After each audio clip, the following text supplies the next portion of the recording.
Get started now. Hi, everyone. Thank you for joining on this third day of ANH2020 Virtual Learning Labs. My name is Hallie Perlich, and I will be the technical manager for this session on quantifying post-harvest food loss. Thank you for taking part in this ANH Academy Week. We're very excited and happy to see you online today. A quick reminder that everything you may need to access conference materials and the program can be found online at our website, anh-academy.org/ANH2020. First, before I pass it over to Tanya to take this conversation forward, a few technical announcements. Firstly, this session is being recorded and will be posted on the ANH Academy website following the conference. Second, all participants have been muted, but please introduce yourselves using the chat function. Let us know your name, where you're joining us from, and the organization you work with. You can access the chat box by clicking the chat button at the bottom of your Zoom window.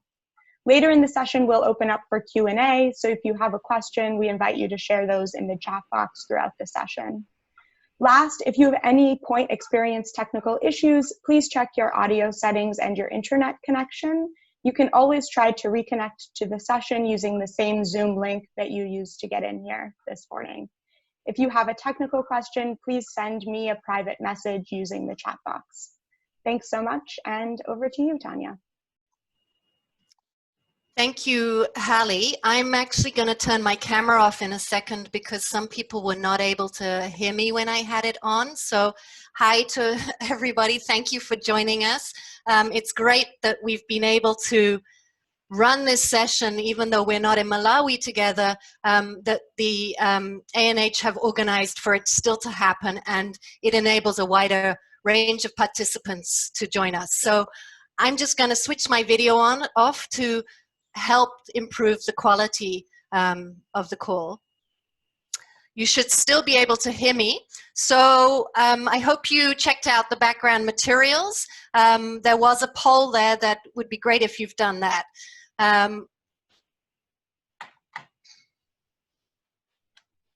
Okay, welcome to our session. We're talking about quantifying post-harvest food losses today, the economic, nutritional impact, and also what interventions can we use to reduce them. So Hallie actually just covered this, but I just wanted to make sure when we're interacting in this session, everybody was familiar with where they need to go. So hopefully that screenshot that's in the box that says chat box shows you where to click if you want to chat. When you click on that, it brings up a little chat box and you can put in some information there. As Hallie said, introduce yourself, say where you're from, and actually we'd like you to tell us one thing you've learned during this lockdown, during this pandemic period. So could you put a message about that in there too? Also in the middle box here that you can see, we're able to ask you questions that you can answer yes and no to. So to do that, you click on the area of your black bar along the bottom of the Zoom screen that says participants, and that should bring up the participant box where you'll see everybody's names listed. I've blacked them out here or whited them out here, but you'll see everyone's names listed, and in that you'll be able to click yes or no. So I just want to ask you one question to check if this is working. So if it's after midday where you are, can you click yes, please? If it's after midday where you are, please click yes so that I know you can operate that.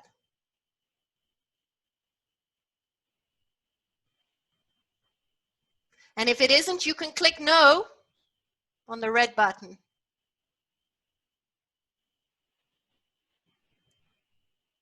Okay, great. That looks like most people have found that. I'm going to clear that. And one further question. If you're wearing trousers today, click yes.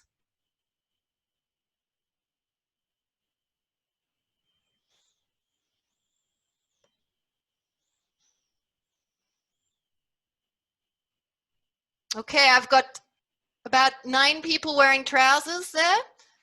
So that tells us something could be to do with the weather, various dress codes. Maybe the lockdowns led to some other changes in our life when we're hitting meetings at the moment. So, Okay, that was just to make sure you can use those buttons. We're going to do some group work in this session, and you don't have to worry about that because you will be automatically transferred into your groups for that, and you'll be automatically transferred back to the plenary at the end of the group work. So don't worry about that part. When you're in the group work, you'll need to work in groups, so you'll want to unmute yourself. You'll see here in the blue box here that there's a button to mute or unmute yourself, and when you click on that, you'll see a red line come across to mute yourself and unmute yourself.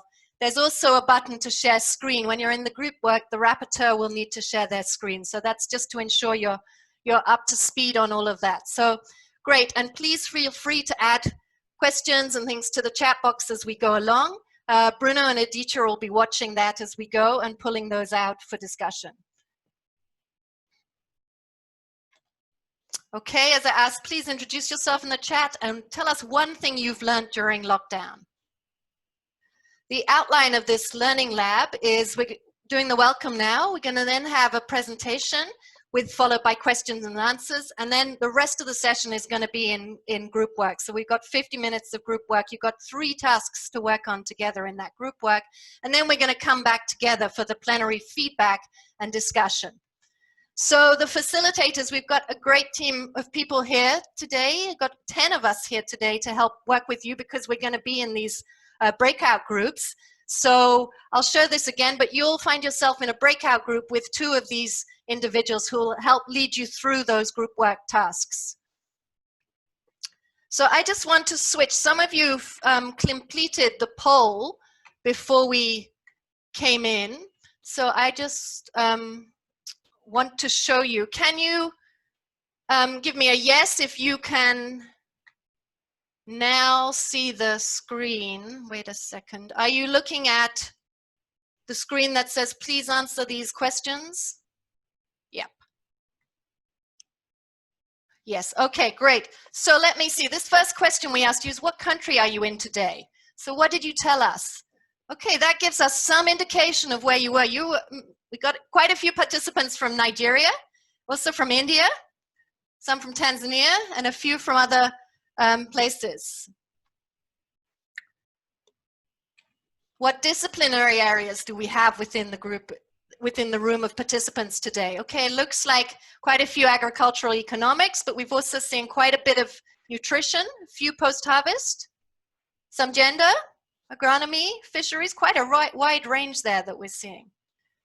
What about what type of organizations the participants in this meeting currently are working for?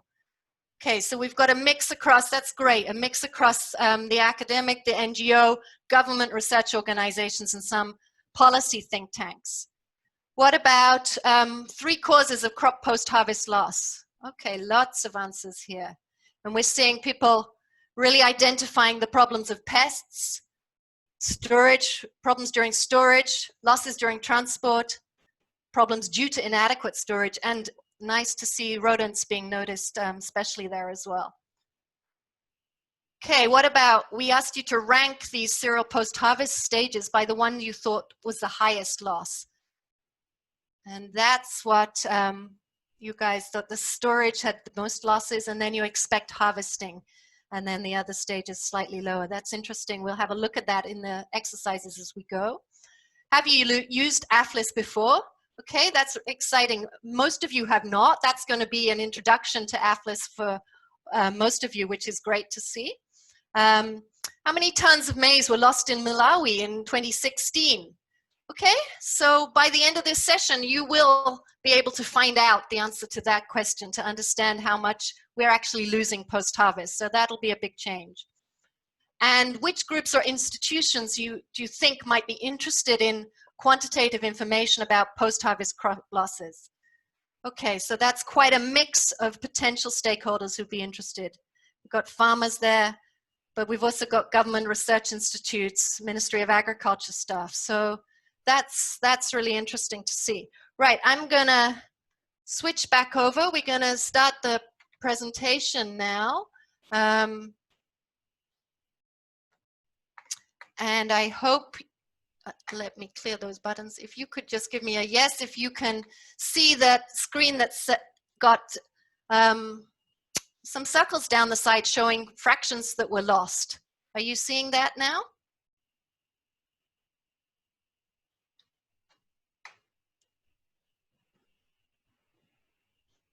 Okay, I'm not. Hallie or Talia, could you give me a yes? Okay, yes. Okay. Sorry for delaying. It's all a bit virtual at the moment. I'm not able to pick up on your smiles in the room, which is a shame. But we will interact more in the group work, so that'll be great.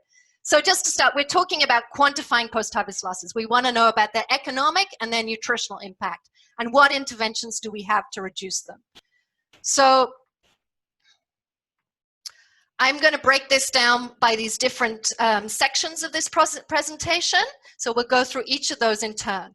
Now, those of you who had a look at the background materials we prepared, the team prepared for you, will have already seen this image. And it just is really to illustrate just how complex post-harvest systems are. And you can see the diversity of stages, the activity stages, whether it's drying the crop, transporting the crop, storing the crop, threshing the crop, you know, all of those different stages that happen in a post-harvest parts of the chain. And those stages are managed by different people. So it's not even being managed by the same person at each of those stages. They're happening over many months often, and they can happen in different places. So that just, as you start to think about how do we quantify losses, you can see some of the complexity that we're facing in that situation, because losses can happen in so many ways at so many places. So why do we want to quantify losses? We need, you know, if we're going to manage food losses, we need to understand what it is we're losing, where, how, and why we're losing it. So we've got all these different stages. Losses can happen in different ways at each, but we need to know what it is we're actually losing at each of them in order to begin to quantify it. And why might we want to know how to quantify it? Well, I've already said we want to understand how much food is being lost post-harvest, where and why.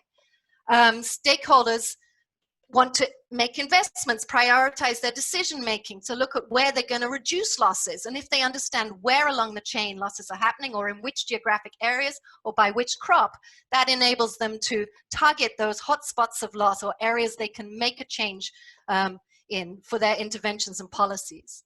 We want to obviously reduce the amount that's being lost. And you know, what gets measured gets managed, basically. So if we're not measuring it, then it's much harder to manage it, and it's certainly a lot harder to track progress as to whether our interventions are making a difference to the level of loss happening. And we have two major post-harvest loss targets that we're working towards. We obviously have the African Union Malabo Declaration, which is to halve post-harvest losses by 2025, but we also have the Sustainable Development Goal 12.3, which is halving consumer food waste at the retail and consumer level, but also reducing food losses all along the production supply, including post-harvest losses by 2030. So we've got those major targets we're working towards. Now, I guess when you were listening to the video, the preparatory video, and looking at that image I just showed you of the complexity of post-harvest systems, one of the things you might have thought about is, well, how do you measure those losses? So if we're talking about what's lost at harvest, you know, you have to mark out plots and let farmers go through those fields, harvesting them in their normal fashion, and then go back in and glean some of the grain that would have been left behind. And I want to ask you now to do a yes and a no question. How many of you in this session have actually measured post-harvest losses at any of these points in the post-harvest chain? How many of you have actually gone in and measured? Okay, so I'm just going to look at that result in a few seconds, but you can see from the images, so you're having to do a lot of measurement. If we look down at the bottom, we've got threshing going on. What's left behind when people thresh? You know, there are grains left in those pots still. You know, understanding what proportion of the crop was left behind. You've also got the crop changing moisture content as it goes along. So you've got to factor all of those things in. Now, you're telling me that out of 20 of us, 13 have not measured losses before. So out of the 20 that replied. So I'm not surprised to hear that. It's a really rare thing to do, and particularly to measure losses at the different post-harvest stages. It's rarely done. It's really difficult. I mean, farmers decide when to harvest based on the weather, based on their crop. If you're kind of coming in from outside to try and hit that harvest date to measure what they're losing. It's really difficult to coordinate it all. It's expensive to do often as well. So there's not a lot of data that's measured it all the way along the chain, and that's a challenge. So one way people get around that is by using perceptions or guesstimates to quantify post-harvest losses. And many of you will have seen some pretty big figures being talked about for post-harvest losses. And loss figures do vary by crop and place and things like that. They are fairly context specific. But a lot of loss figures, you need to start scratching on the surface when you're told a loss figure. You know, how was that loss figure gained? Was it a perception? I guess many of you mentioned that you'd been involved in nutrition work. Now, you know, when you look at the recall for what somebody eaten in the last 48 hours, you're aware that, you know, there's a lot of recall challenges there about what if people have even eaten. Here in post-harvest losses, when people come and ask people, how much did you lose last season? You could be talking about a time frame of 10 months. You're talking about not what you ate, but what you didn't even harvest or what got lost during threshing. It's really a very difficult question. You've got to make sure you're asking the right people who were even involved in those activities. And we saw that that changes hands along the chain. You're asking people often to work out the percentage they lost. And is percentage a concept that people are familiar with? So there are a lot of issues around this perceptions or guesstimates of a way of obtaining loss figures. And one really interesting study that I've seen compares, it's one of the very few studies done by and it was done by the Global Strategy in Ghana in 2017, and it compares farmers' perceptions, the gray line at the bottom there, with objective measurements. And you can see that actually the objective measurements were higher than farmers' perceptions. Now this was in Ghana for cereal crops. We don't know how this changes for other crops in other places. So, you know, when we are talking about perceptions of loss or guesstimates, that's what they are. And they are not, you know, they're not the same as when we objectively measure losses. And that's important if we're looking at an information system about post-harvest losses. So one other factor we've got to think about in this already complex picture is which metrics do we use? Are we talking about percentage weight loss? Are we talking about the tons that were lost? Are we talking about volumetric losses? Are we talking about the nutrients that are lost? Are we talking about the value of that loss in terms of dollars or a local currency? Are we talking about the emissions related to those losses? You know, and there are other ways. We could be talking about damage. We could be talking about, you know, what proportion of samples had aflatoxin levels of the safe acceptable limits. So there are different ways you can quantify it, and there are a number of different information systems that do quantify post-harvest losses. The original one, the food balance sheets, has a line in there on losses, and this is an early system started after World War I. It's got losses, it's got what proportion was produced by that country, what proportion was consumed, and what fractions were lost, used in feed, seed, etc. Now it was only about 4% of the figures in that come from official data, the figures on losses. So people were not sure about where that data was coming from, and that actually led to the donor community wanting to set up the African post-harvest losses information system, which was set up and built by colleagues of ours in 2009. And I'll talk more about that in a second. There is also the Global Food Loss Index, and a few of these have been released just last year. That's the indicator for tracking progress against Sustainable Development Goal 12.3. There's also the Food Waste Atlas that incorporates some loss data from systems like APHLIS and things in it, but has a lot of data on waste at the retail and consumer level as well. And then there's Global Food Security Index from The Economist, which uses the food balance sheet data for that. So I want to bring you on to APHLIS, the African Post-Harvest Losses Information System. How does APHLIS get its loss figures then? We're not using guesstimates or perceptions of losses. We're going through the scientific data, pulling out figures about what losses happened for which crops in which locations at which post-harvest stages. And we then form a meta-analysis of all of that data, which enables us to build post-harvest loss profiles for the different crops. Those are obviously different by climate zone and location. So we then have to contextualize those profiles based on seasonal or contextual information. And that could be things like, well, firstly, how much was produced in each of those areas? And we go down in APHLIS to the province level, not just by country, but by each province in that country. So how much was produced? And How much did it rain at harvest that year, which could increase losses? Was there incidence of some of the major insect pests that we know increase losses? How much of that crop was marketed? And what was the storage duration of that crop? Now, some of that information is obtained from the national statistical offices in countries, and others of it is obtained by APHLIS's network of experts that are based in the countries. That information is then fed through the loss estimate algorithm and produces the loss tables that you see in APHLIS. So there are a range of tables, and we'll have a look in more detail at those in a minute. But you can look by country and crop at what level of losses. You can look at it by percentage loss, tonnage, and the different variables I'll come on to in a minute. You can dig down to look at it by province. You've got another tab that lets you look at it by value chain stage. So if you wanted to know not what's lost overall post-harvest, but what's lost at harvesting or at storage, you can do that. And you can also pull out heat maps of those losses. Now, APHLIS was built just for the cereal crops originally. That was the original interest, and it covers 9 cereal crops that are commonly consumed across sub-Saharan African countries. But we've been in this expanded stage of APHLIS, and we'd like to thank the Bill and Melinda Gates Foundation for financially funding that expanded phase. And that expanded phase is looking at expanding the crop range. So we are bringing in data on the legumes, key staple legumes eaten across sub-Saharan Africa, and also bringing in data on the root and tuber crops. So just to share with you a little bit of the data when we try and extract from the scientific literature. So here's an example for the legumes. And basically all I want you to see in here is that, you know, it's dominated by data about storage losses. But for all the other post-harvest stages listed on the left-hand side of that graph, there's very little data. So there's been this big focus on the storage stages. We then can match that data by climate type, and you can see across Africa you've got these different Köppen climate classifications. So this helps us in extrapolating loss figures to other similar areas. We then can build the profile, which you see on the right-hand side here, with the gray area being what amount is lost at each of these stages. So this is a non-contextualized profile for groundnuts that I'm showing you there.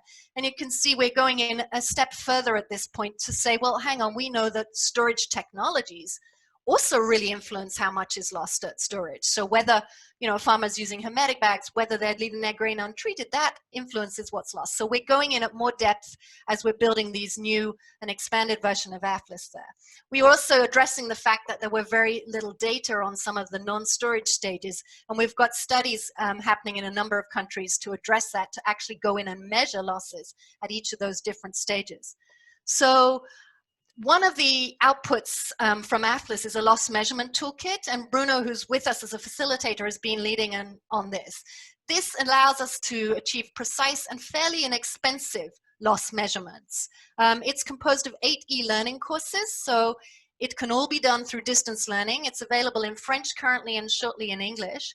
It has a set of data capture tools as well as an e-questionnaire, and it involves having a country supervisor who can be trained using this toolkit, who works with a team of enumerators, typically youth. Now in the preparatory materials, I put some additional videos, and there's one by Bruno there that goes into a lot more depth about this toolkit, but I wanted to touch on it here. Another feature that's being added to APHLIS at the moment is a mycotoxin risk warning system. So we know that there are agroclimatic risk factors for mycotoxin development. And there are also other factors that are risk factors, but we're focused here on the agroclimatic risk factors. And so you might have drought stress conditions during the growth stages of that crop, or you can have high rainfall happening when the crop's already matured and supposed to be drying in the field and being harvested. Both of those time points are high risk points for mycotoxin risk. So Felix has been working on merging together crop phenology data with climate data to look at, with weather data, to put together this risk warning tool, which again, there's a video about this that gives you more detail on it because I haven't got time to do it justice here. But you can see from the map, this then highlights, and you can change the date you're looking at to get this in real time, highlights areas where there's a high risk that there are the agroclimatic conditions that induce mycotoxin formation in these crops. And it's been focused on the grains, the cereal grains at the moment. So we've also done a big piece of work looking at what is the nutritional value of post-harvest losses. Now we know that all crops have different nutrient profiles. We've got examples here from maize, from the legumes, the cowpea, and from the root and tubers. You know, you can see here that they're composed of different nutrients. So knowing that, we can take the quantity loss data that we generate through APHLIS, and we can combine this with food composition data to understand what quantity of carbohydrate are we losing, what quantity of protein, and we can do this for all the micronutrients that are present in food composition tables for the crop that we're losing. So these food composition tables, there are a number of different ones, and I went in and wanted to use them from different regions of Africa.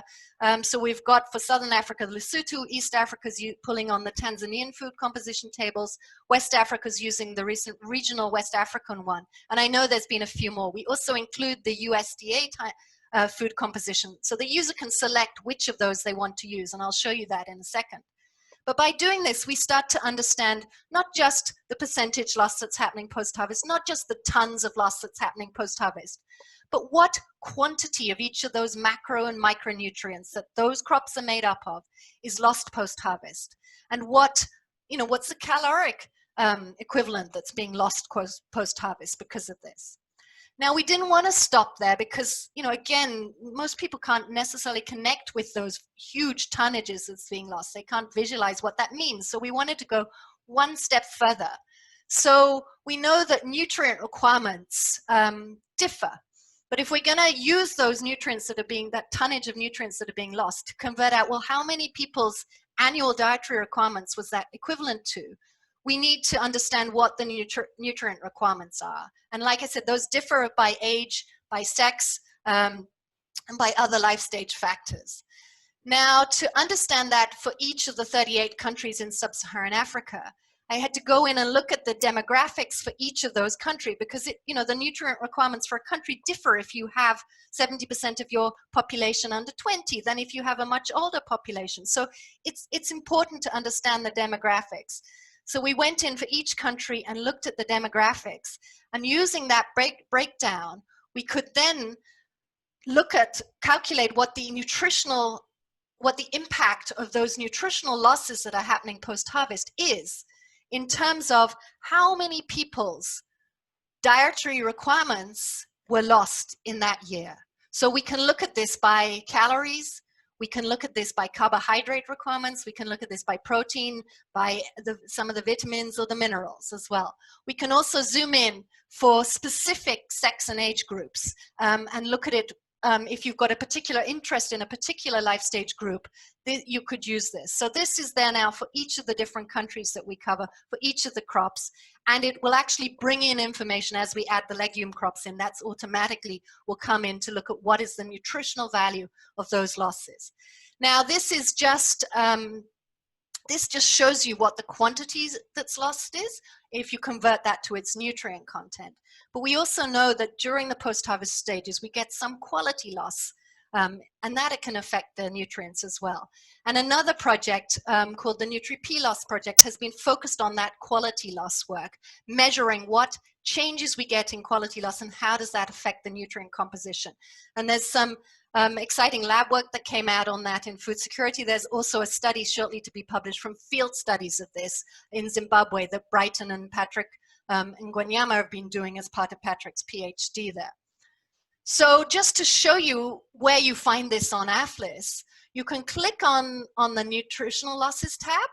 You can then select, you'll see these red circles I've got here. You can select which nutrients you're interested in. Is it just energy? You click on energy. And which of the data views do you want to know about the tons, the quantity of nutrients lost? Or are you interested in that human impact and looking at, so what does that equate to in terms of how many people's annual dietary requirements were lost for that specific country that you've selected and that crop? And again, this is where you can select which of the food composition tables you want to use. And there's an info panel on the side which gives you more information about these nutritional loss calculations. Just to quickly mention, if you want to go down by a really specific group, you can click on the nutritional impact tab in APHLIS, and then you can select here, you'll see these red arrows at the right hand side. You can select in whether you're interested in males, females, which age group, and if it's women of reproductive age, whether they were pregnant, whether they're lactating, whether they were neither pregnant or lactating there. So there's a lot of information being now programmed into APHLIS to provide that with you. I also want to touch on the work we've been doing to convert post-harvest losses to their financial value. Because we've been talking percentage, we've been talking tons, we're now talking nutrients, we're now talking how many people's annual dietary requirements are lost. But what about the US dollar value of those losses? So again, we can take the quantity loss data from APHLIS, we can then marry it together with the price data for those crops. And we searched through, I don't know if some of you are in the Learning Lab on Tuesday with Will and Anna, they talked about all these different price systems. And we went through a lot of different price systems and came up with the decision to use the FAO food price monitoring and analysis system because it had the best coverage for the country's crops timeframes that we were interested in. Now that enables us to produce an estimate of the US dollar value of those losses that are happening post-harvest, yeah? And you can see here, this is just Malawi that's popped up. We're talking about a lot of money. Yeah, we're talking about $182 million, over $182 million here, just for 1 year for one crop. So, you know, you can see the impact of being able to convert these tons of food that are being lost in our systems into their financial value and how that might help people in their decision making and influencing what they do. When we talk about financial loss, it's not just the quantity that's being lost. If the grain deteriorates during post-harvest stages, we also get price discounting as a result of that. So we, again, like we did with the nutrition, we get this quality loss. And there's been some work done on that that we're using and trying to add to those studies to see whether we can factor that in as well. That gives us total post-harvest loss. So just, I know I'm speeding up a bit to cover quite a lot here. So we, just to give you a summary, APHLIS is now providing us information on what we're losing, the stage in the middle you'll see there, the stages, post-harvest stages, what percentage is being lost at each of those stages. It tells us the overall loss that we're getting. So here's an example of 19.5% of Malawi's grain was lost in 2015. We can see it in tons. We can know that that grain could have fed, in terms of the calorie it contained, it could have provided the calories required by over 2 million people for a year, which was 12% of Malawi's population, and it was worth $151 million. So this starts to give you a really different lenses on the amount that's being lost post-harvest and helps with engagement in this topic. Now, the very final bit I wanted to quickly touch on, we talked about, okay, that's about quantifying what's happening. What about reducing losses? Now, I can't go into all the details of how we reduce losses at each stage for each crop, but what I wanted to bring to your attention here is a systematic review that a number of us came together to do voluntarily last year to inform investment for Sustainable Development Goal 2 of Zero Hunger. So one of the themes they picked was investment in post-harvest loss reduction interventions. But then you need to synthesize the evidence. So we did this systematic review of this. What are the interventions which small-scale producers or their associated value chain actors in sub-Saharan Africa and South Asian countries can adopt or adapt to reduce post-harvest losses along the food crop value chains? And what are the associated barriers and facilitators for adoption of those interventions? Now, this covered 22 different food crops and all sub-Saharan African and all South Asian countries. So it's a big study. It's going to shortly be publicly available. You will be able to not only read the study, but also there's going to be a database that will allow you to search by crop or country to see what interventions have been tested. And these need to have been tested at field scale. This is not just lab work. This is stuff that somebody might want to invest in to help reducing losses. So that evidence synthesis looks at all the post-harvest loss reduction interventions, and it also analyzes their comparative efficacy. And it also identifies where there are gaps in the evidence, and there are. So thank you. I want to shift now to the questions and answers. I know Bruno's been checking the chat box while I've been talking away. So I'll ask Bruno to unmute himself now, and we'll have a few questions and answers. Yep. Hello everyone, I'm Bruno and I've been listening indeed. So if you want to use the chat facility to write down your questions, for the moment I do not see any particular question, then I will read them out and we'll direct the questions to whoever in the team is best placed to answer them.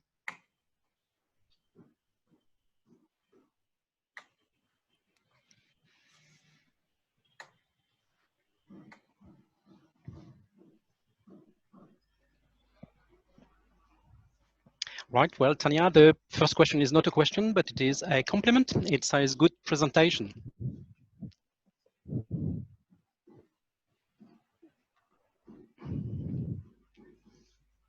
Bruno, I do see one question from Carrie. It's right above the good presentation. Yep, yeah, I see two appearing now. Thank you, Hallie. So the first one is about the lag time between the actual loss and when you see the information on APHLIS. That's a pretty good question. Tanya, would you like to take this one? Yep, I'm going to turn my video off again so you can hear me, but just wanted to say hi. Yes, you can imagine the amount of data that has to be sourced. And if you've ever been involved in agricultural stats data, you'll know how complex it is to get hold of production data even. And in order to have an updated figure in APHLIS, it's really important to have the production figures for those. And we're not just talking about the FAO stat level national production figures, it's got to be about subnational level. So we have to get the data on the province level crop production and the other contextual factors to contextualize that loss. So there is a lag time. It would be great if it could be happening in real time. And, you know, countries can help ensure that that happens by providing the production data in a really timely manner to help ensure that.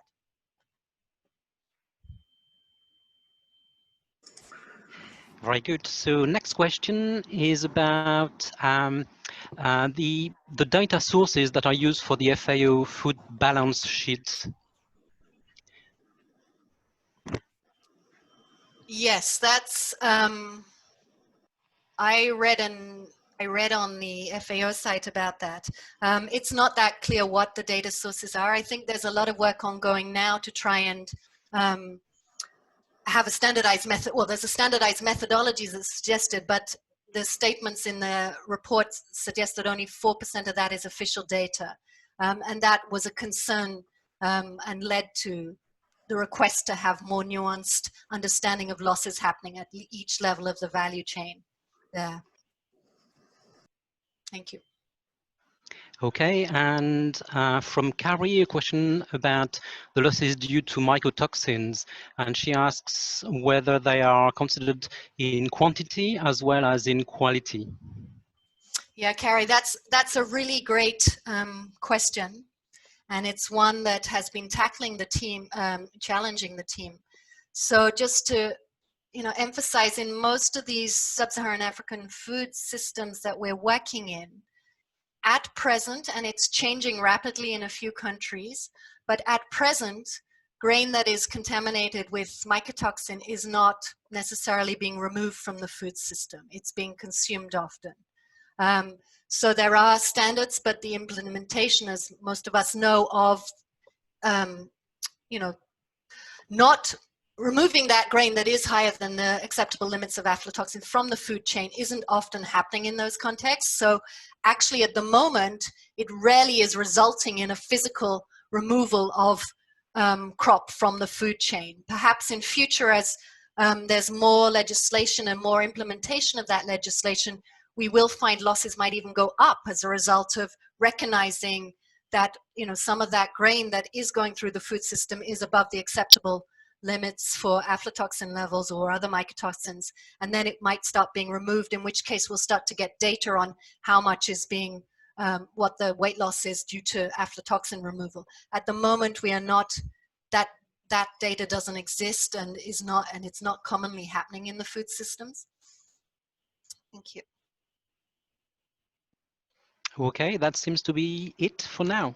Okay, that's great. We'll now jump on to introducing the group work.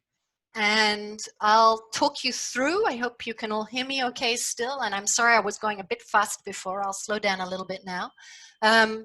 So you are shortly going to be teleported into some breakout groups, and you will find yourself in a group probably with about 7 or 8 other people, and you'll be there with 2 of the facilitators from the photograph I showed you earlier.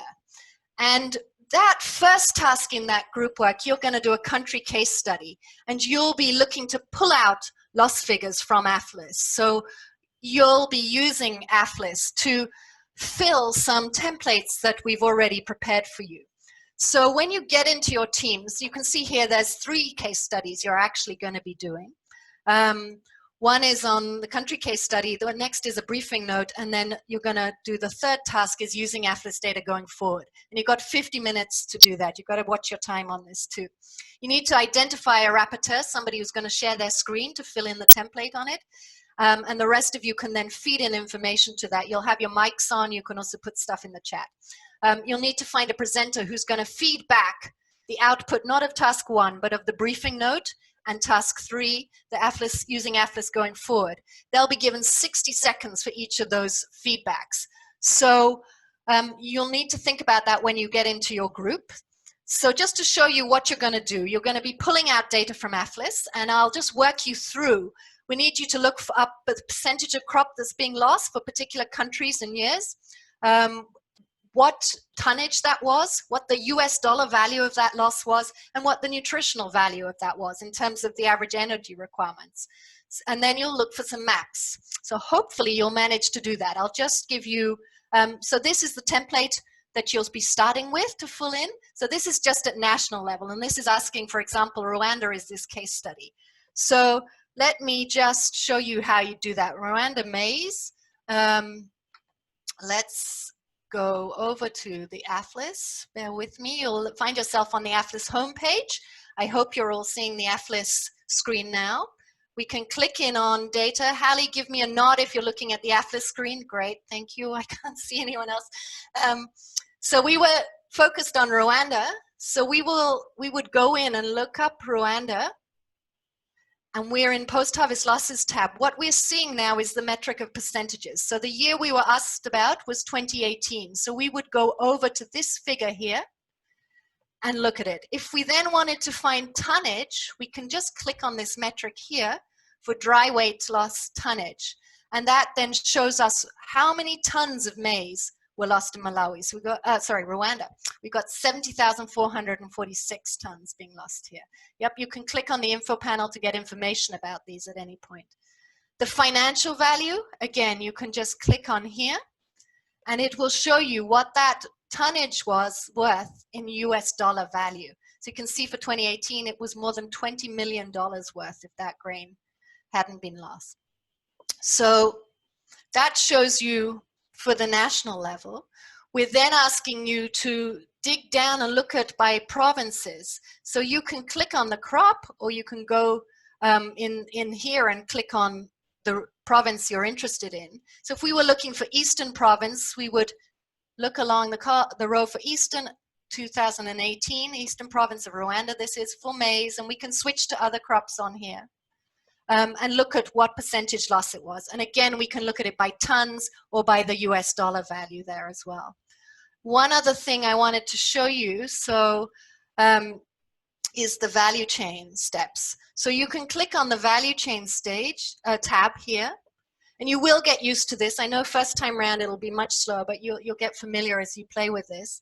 And we can look for 2018 and see what percentage was lost at harvesting in Rwanda for maize, what was lost at further drying. So we can see here that harvesting is where the biggest losses were happening. The 6.4% of the crop was lost during harvesting. We can again look at that by dry weight loss or by US dollars. Okay, I wanted to just show you for the nutritional losses, we're going to ask you to look up in that exercise the nutritional losses. You'll see here there's another tab along the top, nutritional losses. So I'm going in there, and I showed you this already on the slide. You can select which nutrient you're interested in, and we're asking about energy loss. Yep, that shows you how many calories were lost, but we were asking about, well, what does that equate to in terms of the number of average people in that country's dietary requirements for a year? So you click on that data view, and you start to see that that was the equivalent, that maize that was lost in Rwanda in 2018 was equivalent to the caloric requirements, annual caloric requirements of over 300,000 people. And you would take that number and then put it back in your data sheet. Oh, and before I jump out of this back to the data sheet, let me just show you, to get to the maps, you click here using that data tab, you can click through into maps, and then you can zoom in and zoom out. And if you want to add in the country names and the province names, you can do it that way and zoom in and out and move the map around.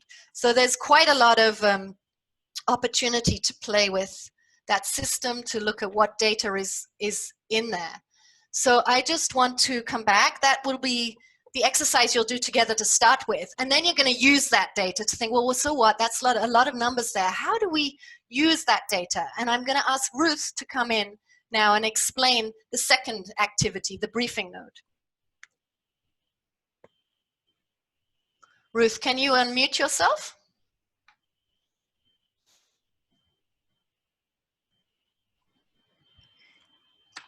Okay, am I unmuted? Did that work? Yep. Okay, great. Hi, everybody. Good afternoon.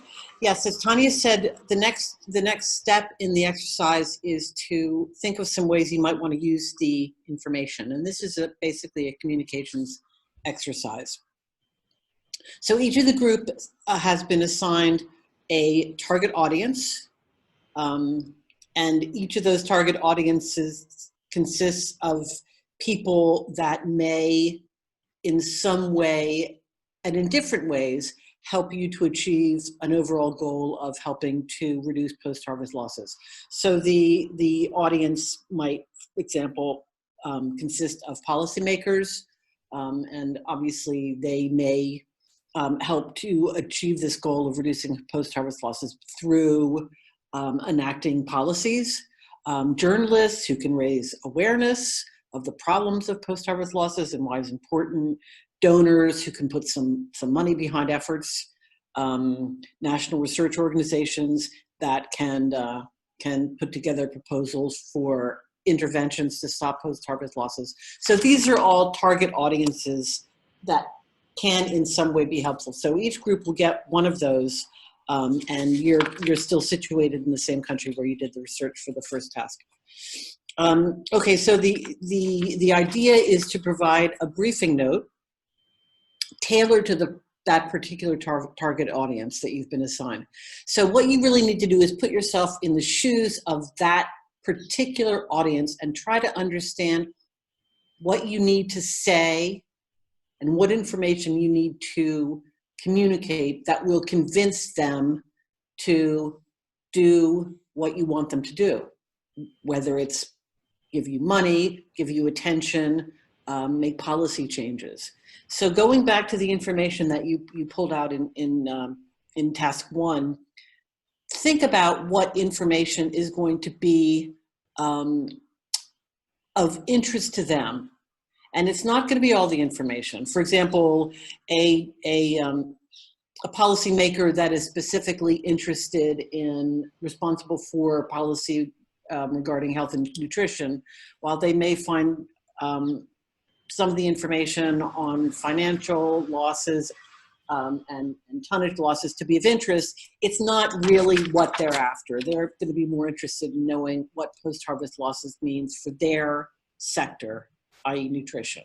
So put yourself in the shoes of your particular target audience and try to figure out the communications objectives with reaching out to this audience. What do you want to accomplish by talking to them?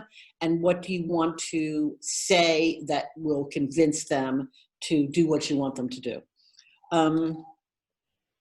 I always frame this in the context of sort of an elevator exercise. You've got basically 60 minutes. You meet somebody in the elevator, you've got 60 minutes to convince them to do what you want them to do. What are you going to say between the ground floor and the first floor as you're in the elevator, all alone with, for example, Bill Gates? What are you going to say to get him to give you $1 million for your efforts?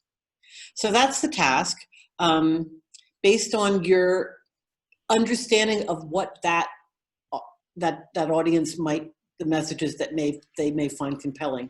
So again, it's important to understand their motivation and use that as a way of framing your messages. And you'll have 1 or 2 slides to record those messages with regard to that audience in 60 seconds. Okay, thank you. And that will be the slide as a timer along the bottom. Thanks, Ruth. And it is 60 seconds, not 60 minutes. Yeah, so you've got 60 seconds to convince them. What are you going to say that's really convincing here? Oh, sorry, it's 60 minutes, sorry.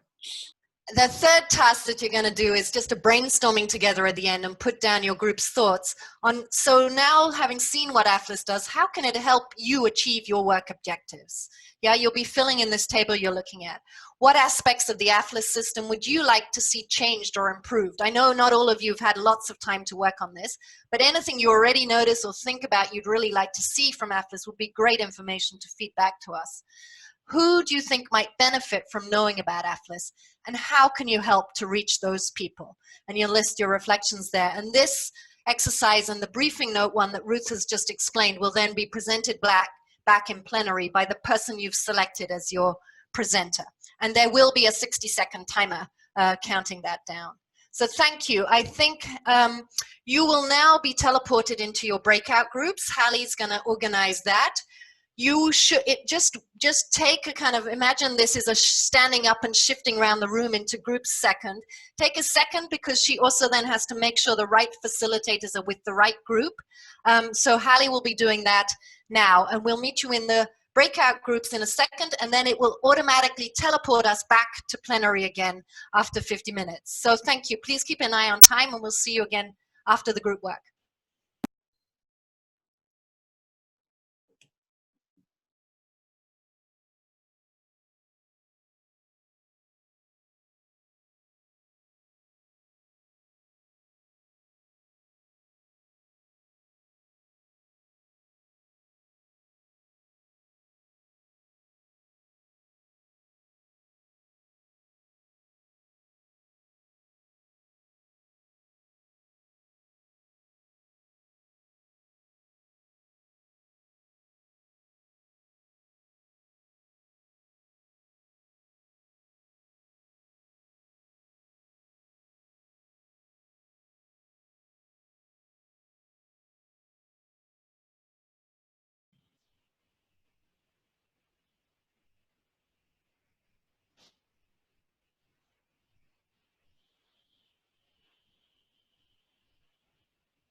Hello, everyone.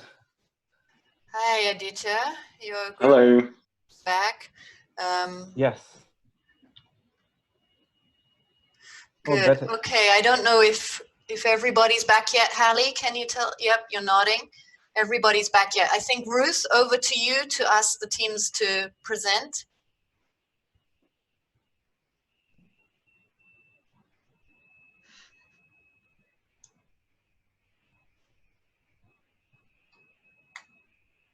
Ruth is not back. Okay, Ruth is still in. So No, I'm here. I was just waiting to be unmuted. Okay. So we're going to go through each group and ask them to quickly present, very quickly, 60 seconds, not minutes, their activities for, or their findings for task 2, and then come back and ask them for their thoughts on task 3. So we'll start with Ethiopia. That group is, I've sort of lost track. That's the group with Stefan and Felix? Is that correct? It's group 1.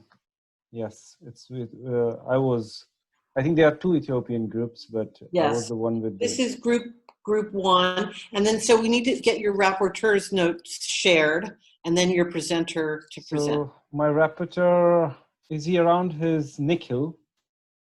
So I would like Nikhil to share his notes and present his findings. Nikhil, can you hear me? You can type in the chat if there is some problem.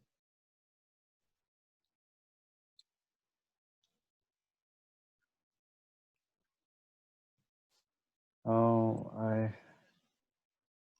he's not able to share his screen, he's saying. Nikhil, if you select the share screen button, it's green on the middle of your screen on the bottom. Yes, but it's saying host disabled participant screen sharing. Okay, let me see if I can.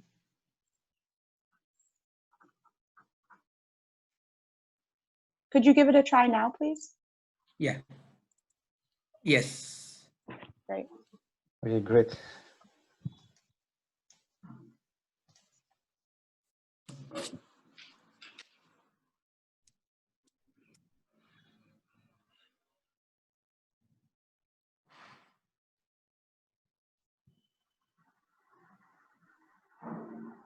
Who's presenting for this group?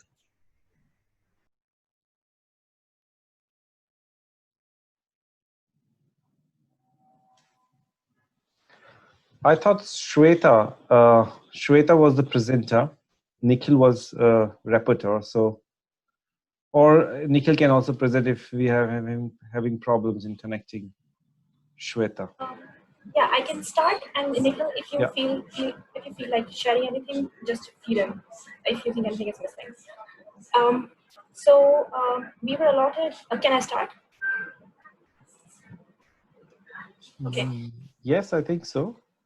Right. So I'll quickly just run through it. We were given the country Ethiopia, and one of the our stakeholder group involved a journalist. We were presented several crops, and from the data on APHLIS, while we were filling in, it turns out that 20% of maize was lost in Ethiopia in 2018 in the post-harvest loss system, which is nearly $470 million US. And if this kind of post-harvest loss was avoided, it could have fed nearly 7.9 million Ethiopian cattle, which is a big number. There are several other crops too, which hold similar value in terms of crop loss. For example, teff, however, which do not have similar percentage of crop loss.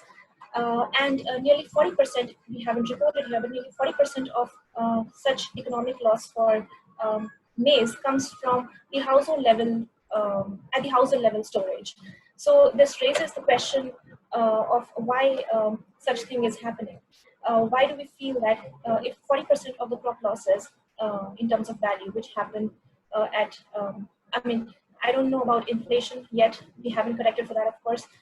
So maybe inflation is playing a role here. But if consider 20% too, then since we know that this majorly is happening at household level storage, the need of the hour is to first of all find out what are the factors that contribute to such thing happening at household level. Is it the lack of awareness?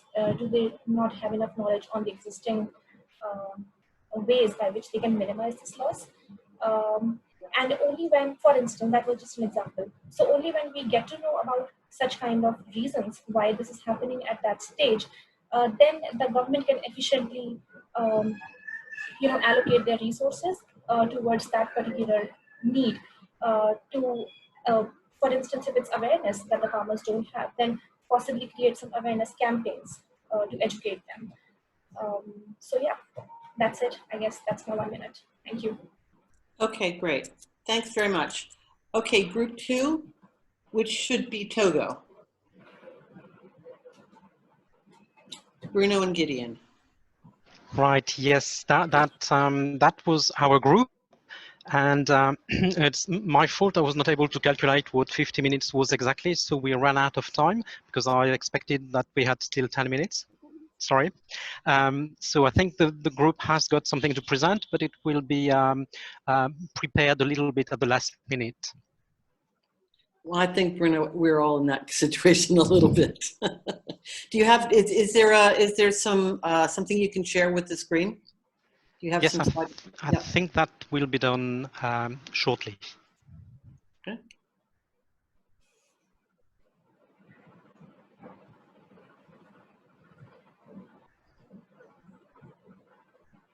Okay, great. And who's the? Are you the presenter?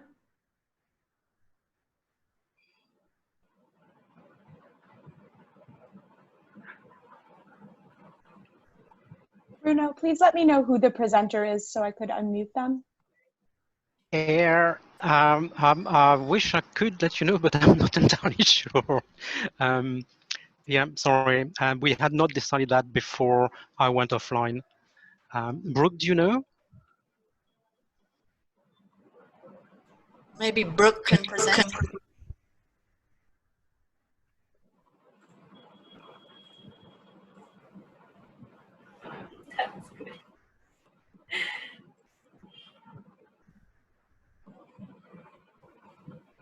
Don't worry, we're all struggling with the same things. It's this virtual world we're in.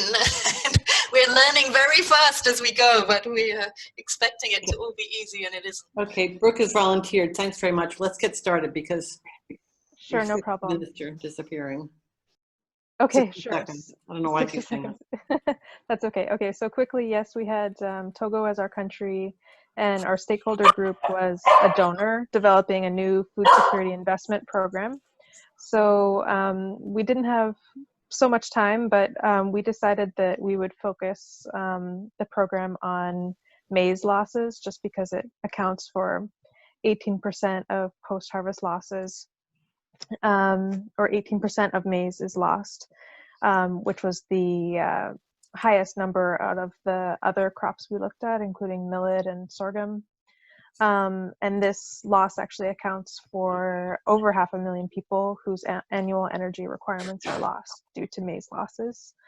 And then we decided we would hone in on harvesting or field drying as the value chain step that accounted for the most loss. And then secondly, the second highest step with the most loss was household level storage. So we thought we could focus on that one as well. And that's pretty much as far as we got, actually. Unfortunately, we didn't get a chance to talk about specifics of the program or the last question in our group.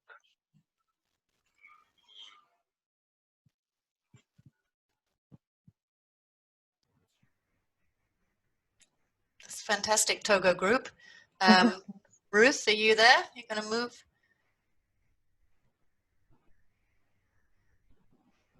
We lost Ruth. Tanya, Ruth just chatted me that she had to, I believe, step away for a second. Okay, so okay. If you want to just... Okay, so maybe the Zambia group will go next. I'm actually sharing my screen, and Gordon, you're going to present for that group, aren't you? So let me just pop that on screen share.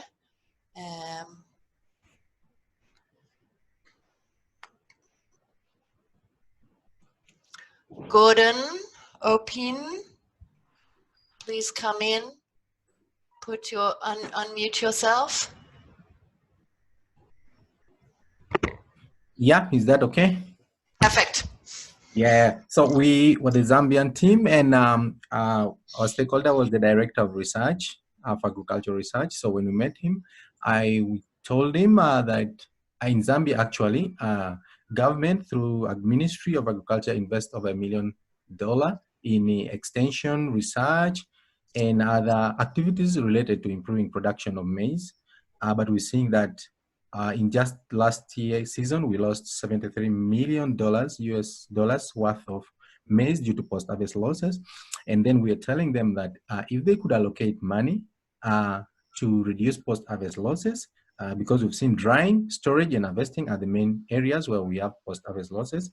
And so if they're doing research on improving yields and bringing new varieties that are tolerant, then they should also do it in tandem or jointly with issues that are related to post-harvest losses. They should also invest funds to research on post-harvest losses. Now, we've seen that if maize is more particularly prone to post-harvest losses, we could do more research and try to make it more tolerant to post-harvest losses, or diversify, bring other areas of the economy to improve people's livelihoods in sectors or enterprises that are not prone to post-harvest losses. So research should also go into that to see if they can be able to avoid post-harvest losses in maize, because the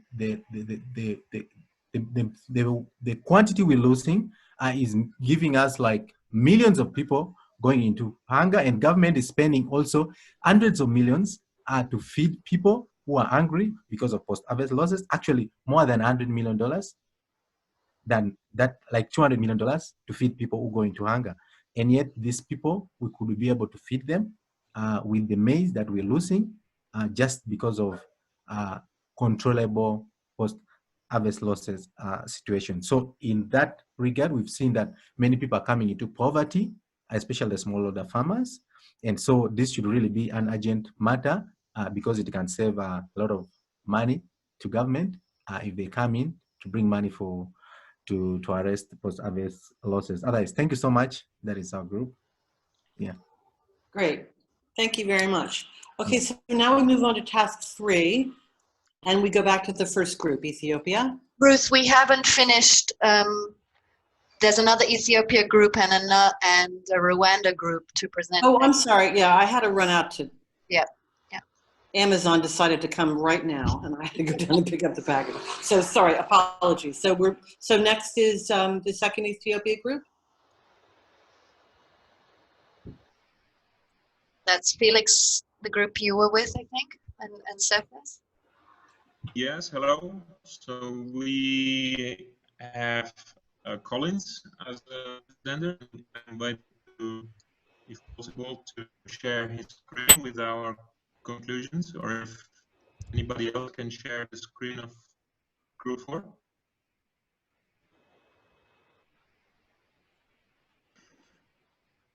If possible, to conclusions, or okay. Anybody else can share the screen of. Anybody else can share the. Hello, everybody. Hi, Colin. Hello, Colin. See you, hello, everybody. Can you please hear me clearly? Yes. Okay, so presenting for group 4, just to reiterate what group 1 said in relation to the post-harvest situation in Ethiopia. In 2018, there was 20% loss from maize crop production to post-harvest handling, and this is equivalent to $477 million. This left 8 million people not being able to meet their calorie needs from maize, and there was a much higher post-harvest loss associated to theft. That is 13%, and that is equivalent to $188 million. But there wasn't any data on the nutritional data for theft, so we couldn't know the number of people who were not being able to fed due to the loss. However, we found out that the household level losses associated to household level storage for maize was 8%, and that was much higher than for drying. So we recommend that if anything is supposed to be done to handle this post-harvest loss situation, then perhaps much needs to be focused on the storage capacity of household deaths in Ethiopia.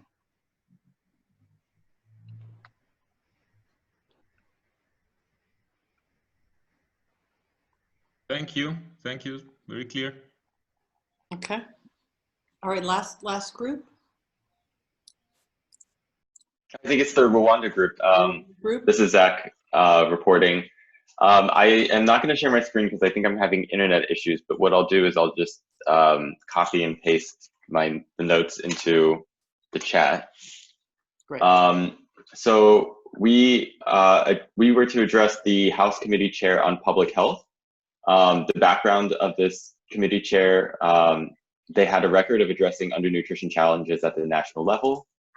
Their motivation was to understand the nutritional impacts of agriculture, because last year they went to an ANH committee meeting and learned about post-harvest losses and were interested in understanding nutritional impacts through this agricultural issue.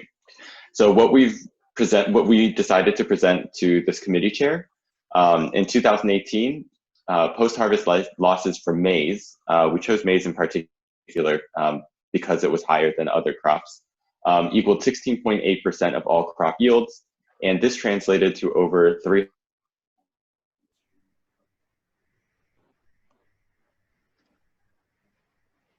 Addressing this agricultural problem could yield strong nutritional benefits, and this could be one potential intervention in a multi-sectoral approach that might be an interesting intervention for this committee chair that we've described. Was I supposed to also talk about the objectives and what changed and improved and the benefits at this time too? Sorry, I dropped off just because my internet's being funky. That makes sense. It will save us time since you're the last group to present. Oh, okay, cool. Yeah, so we'll start up again. Yep. Great. So when we discussed how APHLIS can achieve our objectives, we all talked about research. We just finished this policy note, so definitely policy. And we also brought up instruction. Some of us are instructors for different people, and we thought that just like this learning lab, we could use these kind of data to help illustrate some of these agricultural issues to a learning audience. Some things that we thought we would want to see changed or improved. Some of our group members couldn't access the website in the APHLIS tables on their phone, and so mobile phone compatibility would be a good way to help people pick up APHLIS. And then who might benefit? Researchers, definitely for these kinds of statistics. And then we also talked about modelers, people who wanted to model different scenarios, such as if they were interested in sustainability and wanted to see how, they could use this kind of data to fuel like sustainability models to see how much like a 2% loss or something in maize would impact like the nutrition of certain populations in certain regions. So being able to go subnational was really, really great. And that's it. Okay, great. Thank you so much, Zachary. Thanks. Okay, let's go back to group one now for the last task. That's Ethiopia 1. Yes, Nikhil will present it. I have already talked to him, so maybe you can unmute Nikhil. Yeah, hi everyone.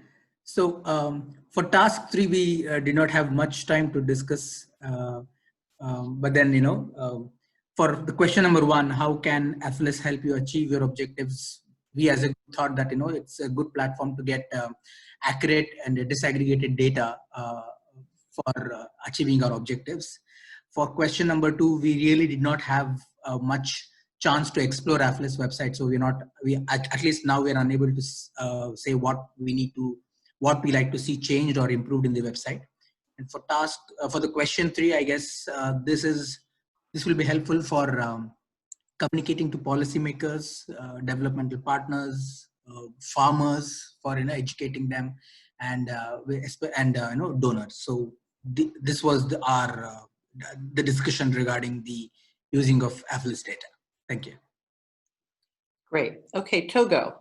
Bruno? Yes. Once again, my apologies. That's my fault. I couldn't count 50. I thought it was, I don't know. I thought we had another 10 minutes, so we haven't discussed that at all. Well, we voiced the question, but didn't get to an answer. So nothing to report here. Okay. All right. Rwanda's gone. Ethiopia 2.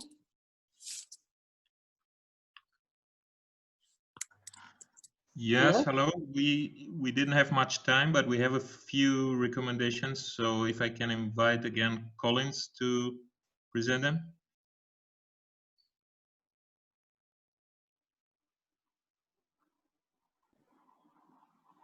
So with the first question, that is how we can help APHLIS to achieve our objective. We thought that if much is being expressed on how much is being lost at the different stages, it will help to target interventions to the right stages. Also, with the second question, which asks what aspects of the APHLIS system would you like to see change or improve? We feel that there's a need to connect more information on the food balance sheet, and other layers of the data can also be added. For now, we have the caloric data, assuming population needs to meet their calories with one particular crop, but we can also add their biofortification prioritization index so that we can know what are the common crops that needs to be consumed. For the third question, which is who might benefit from knowing about APHLIS and how can you help to reach those people? For that, I think we couldn't reach there because of the time. So that is what we just have for now. Okay, thanks so much, Collins. And last but not least, Zambia.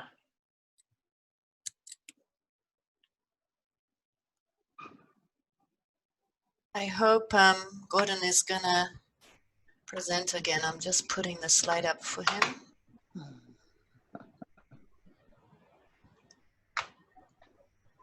Yeah, thank you so much.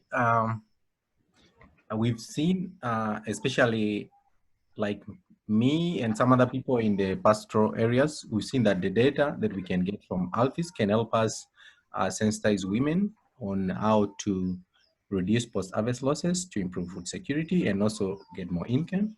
So the information will help in policy formulation at country level and also other NGOs. And we'll see that the local currency, when we have more exports, probably we can be able to improve on our local currencies and improve on the country's GDP. Now, a greater awareness we've seen that needs to be done, like because I've just known through this platform about the APHLIS, so we need to increase the awareness through government structures. And so this will be, the people who will need this, government people, the agricultural, the business community, and all people who eat food will benefit so much from APHLIS. So it's for everyone. Thank you so much. Great. Okay, well, thank you very much for that. I guess now it's time to turn this over to Tanya. Yeah, thank you. Okay, I am, which screen are you guys seeing? One that says summary? Yes, we see your summary screen. Yes. Thank you, sorry. It's a lot of learning going on behind the scenes over here. Sorry about that. Okay, thank you guys for participating. I do realize it's been a massive challenge, and I know in our group work, it's really quite a novel experience to be working together as a group with people you don't know in a virtual environment. So thank you for being game and up for doing that and trying that. I hope it's been in some way useful. I hope all of you have come away with something new to think about for your work. I think we've gone over why post-harvest loss reduction is important, and I hope it'll be even more obvious than it was before why it's so important that we look at how we can reduce these losses, how we can help move towards those targets of 50% loss reduction in important food crops in our systems. We know a little bit about the causes of post-harvest loss, particularly from the background video. And we've gone into a lot of detail, and you've all seen, if not used, APHLIS now in your groups to look at what type of post-harvest loss data can you extract from APHLIS. And I'm sure you're thinking about how that might feed into your work going back. We also touched on the forthcoming evidence synthesis that will provide you with information about what interventions there are to reduce losses. And I did have an exit poll at the end. I don't know whether any of you will have enough energy left to complete that, but if you do, I'll put a slide up in a second about that. I would just like to say thank you to all of you, and I'll open the mics up to ask the other facilitators who've been with you in your groups as well in case they have a quick word. But I would particularly like to say thank you.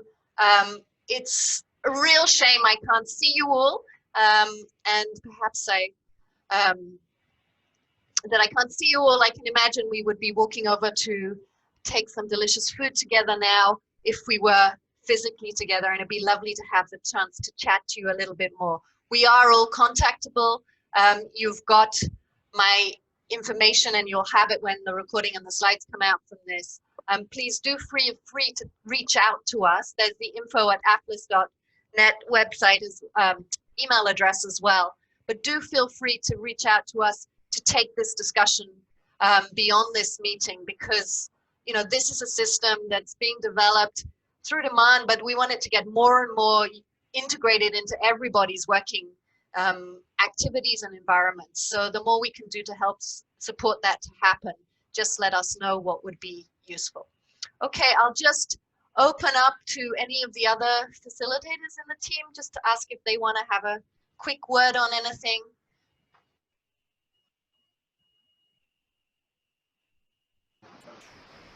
Just to say thank you very much. This was interesting and really a lot of fun and challenging. Yep, and from me, thank you everyone as well. I know Tanya and the rest of the team, a lot of work has gone on before today, and the proof of the pudding is that today was very good, even if some of us, me, were a bit challenged with clocks. But apart from that, it was a great stuff. Thank you. Yeah, thank you, Tanya, for all the steering. And I know it was quite a lot of fumbling for most participants. It wasn't easy. And also not seeing people, not being able to say, hey, where are you going wrong there? Just hearing voices. It's a completely new way of doing business, but it's been quite enriching, and I hope all the participants picked a few points which they can push to the next level. Thank you. Okay, thank you guys for speaking. And we didn't have Julia with us today because London actually has no internet this morning, most of London. So Julia's been involved in this work as well and was going to facilitate with us. So I'm sorry that she's not here as well. Looks like Gideon would like to say a word. Go ahead, Gideon. Yeah. No, first of all, thanks to everybody for being on. I'm wondering whether we have contact details for everyone who participated. Otherwise, it would be nice if people can just drop lines so we get the contact details. And it's important for us because Tanya was stressing that we hope that you will follow up with us, but we also want to follow up with you, especially on getting some more feedback from you on some of the changes that you think can make the platform more useful for yourself, for your purposes. And then for some of the countries, we hope that it will also open doors for us to engage much more with people at the policy level to see the extent to which this platform can be used to assist in reducing post-harvest losses. Thank you. Thanks very much, Gideon, for that. Okay, I won't keep us any longer. That hot lunch that's steaming on the buffet over there will be waiting for all of us somehow here. Thank you very much for your participation in this meeting. I think it's been a really useful opportunity to explore the topic of post-harvest losses in more depth. And it's been great to work with you on seeing your comments and listening to you interact with the whole topic and the system. Thank you very much. Okay, I'm going to close off now. Goodbye.